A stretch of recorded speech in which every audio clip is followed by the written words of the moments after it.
कृत्रिम निद्रा उत्पन्न कराने की कई सरल विधियां। पहला, प्रयोगकर्ता पात्र को अपने सम्मुख आराम से बैठाकर उसकी आंखों पर त्राटक करे और उससे कहे कि वह भी बिना पलक झपकाए टकटकी बांधकर उसकी ओर देखे। कुछ देर ऐसा करने के पश्चात पात्र से कहे कि अब तुम इतने समय तक अथवा जब तक मैं तुमको आज्ञा न दूं, आंख नहीं खोल सकते। तुम कृत्रिम निद्रा में आ गए हो, जो तुमको आज्ञा दूंगा वैसा ही करोगे। दूसरा, एक कागज पर 100 बार कृत्रिम निद्रा लिखो और पात्र से यह कहकर पढ़वाओ कि जब तुम अंतिम शब्द पढ़ोगे तब गहरी कृत्रिम निद्रा को प्राप्त हो जाओगे। उस समय सारे कार्य मेरी आज्ञा के अनुसार करोगे, मेरी आज्ञा से बाहर किसी भी प्रकार न जा सकोगे। तीसरा, रुई के फोए को बर्फ या बर्फ जैसे ठंडे पानी में भिगोकर पात्र के मत्थे से नीचे की ओर रखें। फिर उसको यह कहकर सूचना दें कि उसको उठाते ही वह गहरी कृत्रिम निद्रा को प्राप्त होगा। चौथा, पात्र के सम्मुख किसी धातु के कटोरे को रखकर लोहे की छुरी से धीमे-धीमे कई बार पात्र को यह सूचना देकर बजावे कि ज्यों ही वह बजाना बंद करेगा, त्यों ही वह गहरी कृत्रिम निद्रा को प्राप्त हो जाएगा। पांचवा, पात्र के सामने एक प्याला दूध का अथवा मिश्री आदि के टुकड़े खाने के लिए रखकर यह सूचना दे कि इसके समाप्त करने के कुछ देर बाद वह गहरी कृत्रिम निद्रा को प्राप्त होगा। तत्पश्चात कई विधान मार्जन दे। छठा, भ्रुकुटी पर त्राटक करते हुए कृत्रिम निद्रा की सूचना दें।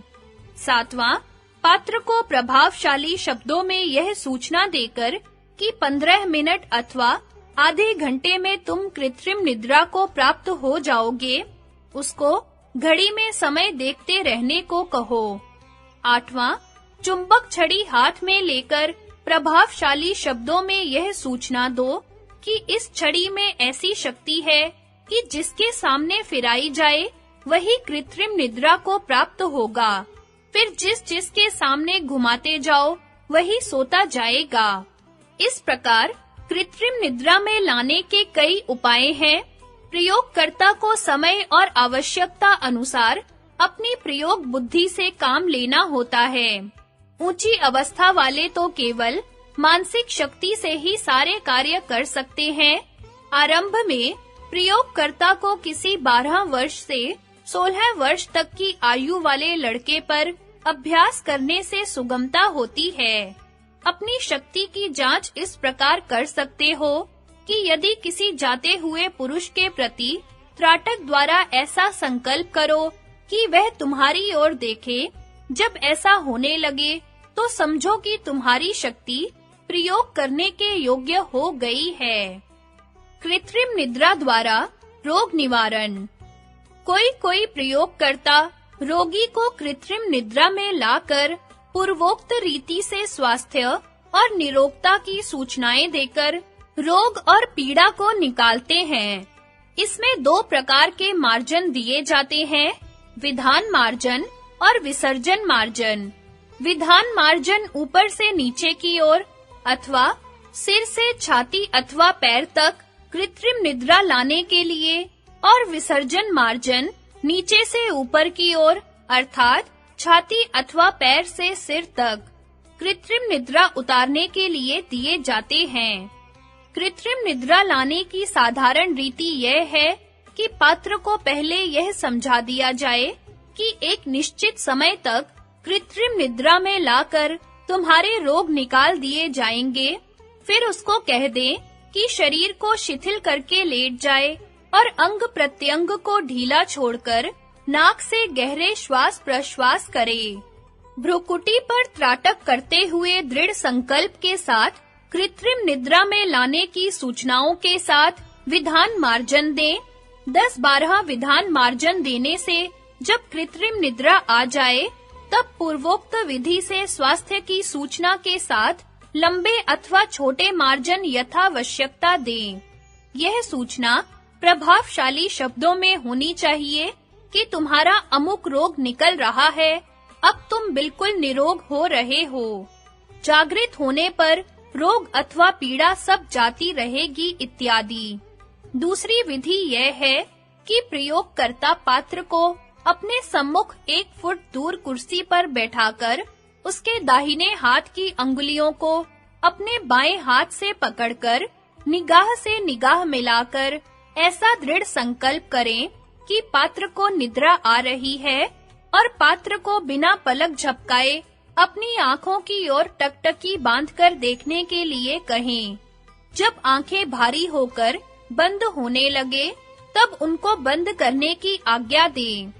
कृत्रिम निद्रा आ जाने पर उपयुक्त विधि से स्वास्थ्यदायक सूचनाएं दें। बालकों अथवा शिष्यों को इसी प्रकार कृत्रिम निद्रा में लाकर सूचनाओं द्वारा उनके दुर्गुणों को निकालकर सदाचारी बनाया जा सकता है। ध्यान की परिपक्व अवस्था में दूर स्थान में रहने वाले शिष्य अथवा किसी प्रेमी के चित्र को ध्यान में लाकर इस प्रकार के सजेशंस देने से वे दुर्गुण दूर हो सकते हैं और उसका जीवन पवित्र बनाया जा सकता है। यदि कोई अपने से द्वेष रखे या अपकार करे, तो उसको ऐसे आदेश देने से कि तुम मेरे प्रति द्वेष नहीं रखते हो, जैसा मेरा हृदय तुम्हारे प्रति पवित्र है, वैसे ही तुम भी मेरे प्रति शुद्ध हृदय हो इत्यादि से उसका हृदय पवित्र और दोष रहित हो जाता है। कृत्रिम निद्रा की अवस्थाएं। कृत्रिम निद्रा अथवा सम्मोहन निद्रा को 6 अवस्थाओं में विभक्त किया जा सकता है। तंद्रा, निद्रा, प्रगाढ़, सुषुप्ति, अनुवृत्ति, दिव्य दृष्टि और प्रत्यक दृष्टि। साधारण पात्र प्रथम 3 अवस्थाओं में ही रहते हैं। उत्तम अधिकारी ही चौथी और 5वीं अवस्था में पहुंच पाते हैं। छठी अवस्था किसी विरले ही को प्राप्त होती है। इस सम्मोहन शक्ति और संकल्प शक्ति के ही अंतर्गत पाश्चात्य देशों की क्लेयरवॉयंस, दिव्य दृष्टि, स्पिरिचुअलिज्म और टेलीपैथी है। जब इस शक्ति को रोग निवारणार्थ प्रयोग किया जाता है, तब उसको क्यूरेटिव मेस्मेरिज्म कहते हैं। जब दिव्य दृष्टि आदि के लिए प्रयोग किया जाता है, तो फिनोमिनल मेस्मेरिज्म कहते हैं। क्लेयरवॉयंस। उपयुक्त विधि से पात्र को सम्मोहन निद्रा में लाकर ऐसे आदेश दिए जाते हैं कि तुम दिव्य दृष्टि को प्राप्त हो गए हो, तुम प्रत्येक वस्तु को देख सकते हो, तुम सब छिपी बातों को बता सकते हो इत्यादि। फिर जो छिपी हुई बात पूछी जाती है, तो वह उसका उत्तर देता है। आरंभ में दिव्य दृष्टि को क्रमानुसार बढ़ाया जाता है, अर्थात पहले उस कमरे की चीजों के बारे में पूछा जाता है, फिर अन्य स्थानों में भेजकर वहां के समाचारों को और फिर दूर देशों और गुप्त बातों को मालूम किया जाता है। आरंभ में इसका प्रयोग छोटे बालक पर किया जाता है, तत्पश्चात प्रत्येक बड़े मनुष्य पर भी कर सकते हैं। स्पिरिचुअलिज्म। एक प्लैनचेट पर अंगुली रखने से उनकी मैग्नेट पावर से वह घूमने लगती है। मन की एकाग्रता और हृदय की शुद्धता की अपेक्षा से उसमें पुरुष प्रश्न के उत्तर ठीक-ठीक निकल आते हैं। इसी प्रकार पेंसिल को हाथ की अंगुलियों से पकड़कर कागज पर रखकर अंगुलियों के मैग्नेट पावर से चलाने पर प्रश्नों का उत्तर दिया जाता है। इसी प्रकार एक छोटे टेबल पर कई प्रयोगकर्ता एकाग्रता पूर्वक विशेष भावनाओं के साथ अपने हाथ की अंगुलियों को रखते हैं। अंगुलियों की विद्युत शक्ति से उस टेबल का एक-एक पांव उठता है और प्रयोगकर्ता की एकाग्रता और हृदय की शुद्धता के कारण बहुधा उत्तर ठीक-ठीक ही मिलते हैं।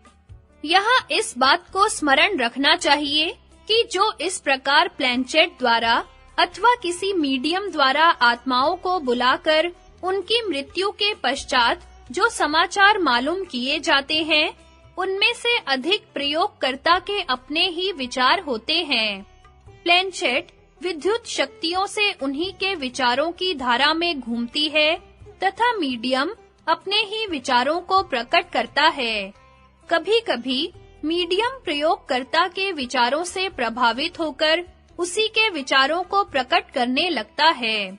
यदि मीडियम ऊंची दिव्य दृष्टि वाला हो तो वह उस पुरुष के विचारों को ग्रहण करने लगता है जिसकी आत्मा को उस पात्र द्वारा बुलाने का यत्न किया जाता है।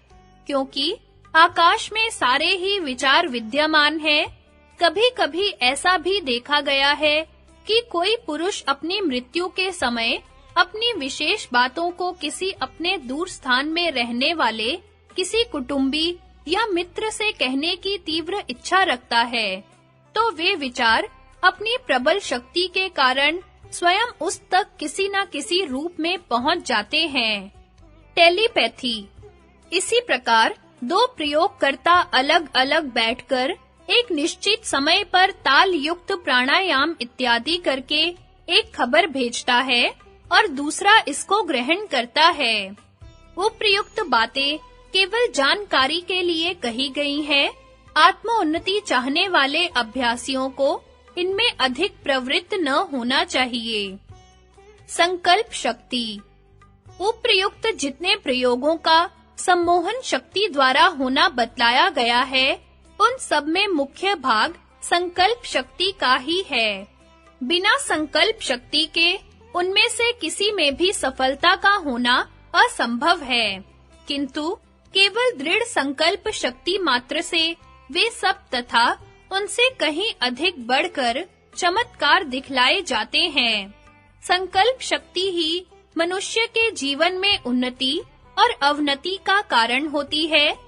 उपनिषदों में बतलाया गया है, संकल्पमयो अयं पुरुषः, अर्थात मनुष्य संकल्प का ही बना हुआ है।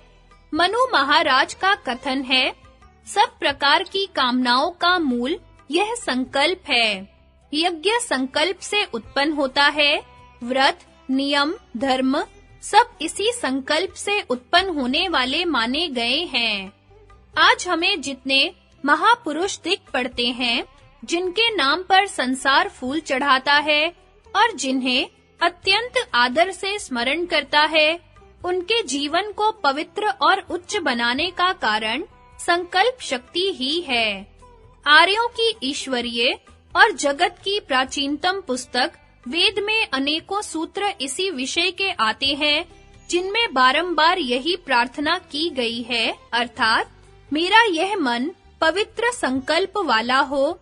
यथा ओम यज्जाग्रतो दूरम मुदति देवम तदु सुप्तस्य तथेवेति दूरम गमम ज्योतिषाम ज्योतिरेकम तन्मे मनः शिव संकल्पमस्तु।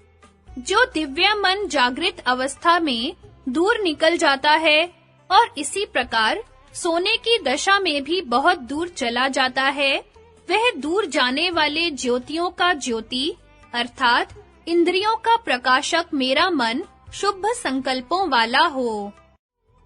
ओम येम कर्माण्यप्सो मनीषिणो यज्ञ कृण्वन्ति विदथेषु धीराः यत् पूर्वं यक्ष्मन्तः प्रजानां तन्मे मनः शिव संकल्पमस्तु।